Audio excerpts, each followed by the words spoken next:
జోగయ్య వాళ్ళ అబ్బాయి వెళ్ళినే వైఎస్ఆర్సీపీలో ఉంటాడు. ఈయన మాత్రం జనసేనకి హితబోధలు నీతులు చెప్పడం మాత్రం మారరు. పవన్ కళ్యాణ్పై మాజీ ఎంపీ రాజకీయ విశ్లేషకుడు చేగొండి హరిరామజోగి మరో లేఖాస్త్రం సంధించారు. పవన్ కాకినాడ నుంచి ఎంపీగా పోటీ చేస్తున్న ప్రచారం నిజమైతే 24 అసెంబ్లీ సెట్లో జనసేన ఓటమి తప్పేలా లేదని సోమవారం విడుదల చేసిన లేఖలో ఆయన పేర్కొన్నారు. సోమవారం సాయంత్రం జనసేన సీట్లు 21కి తగ్గాయి.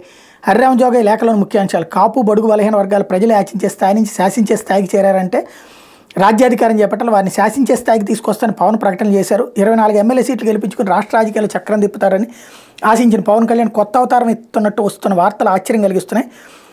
కాకినాడ నుంచి పార్లమెంట్కి ఏదో ఒక అసెంబ్లీ స్థానం నుంచి కూడా పోటీ చేయనున్నట్టు ప్రచారం జరుగుతుంది. ఇదంతా చూస్తుంటే పవన్ రాష్ట్ర రాజకీయాల్లో ఉంటాడా లేక కేంద్ర రాజకీయాల్లో ఉంటాడా అనేది అనుమానంగా ఉంది. కేంద్ర రాజకీయాల్లో ఉంటూ రాష్ట్రంలో చక్రం తిప్పాలనుకోవడం సాధ్యం కాదు. పవన్ని కేంద్ర రాజకీయాలకు పంపాలనేది అతని స్వయంకృత అపరాధం లేక ఎవరికి ఏదైనా కుట్ర. పవన్ ఎంపీలతో పాటు అసెంబ్లీకి పోటీ చేస్తే కేంద్రానికి వెళ్తారనే ఆలోచనతో అసెంబ్లీ స్థానాల్లో ఓటర్లు పవన్ గెలిపించే అవకాశం ఉండదు. జనసేన పోటీ చేసి 24 స్థానాల్లో ఓటర్లు జనసేన అభ్యర్థులను గెలిపించడానికి ఇష్టపడరు. ఇప్పటికే టీడీపీతో పొత్తు ఇష్టపడిన జన సైనికులు చెట్టుకొకరు పుట్టకొకరుగా వెళ్ళిపోయే ప్రమాదం ఉందంటూ ఆ లేఖలో రాసుకొచ్చారు. ఇంతకుముందు చిరంజీవిని కూడా ఇట్లాగే చెండాడి వేధించుకుని ఆయన గెలవనీయకుండా చెడగొట్టాడు ఆయన.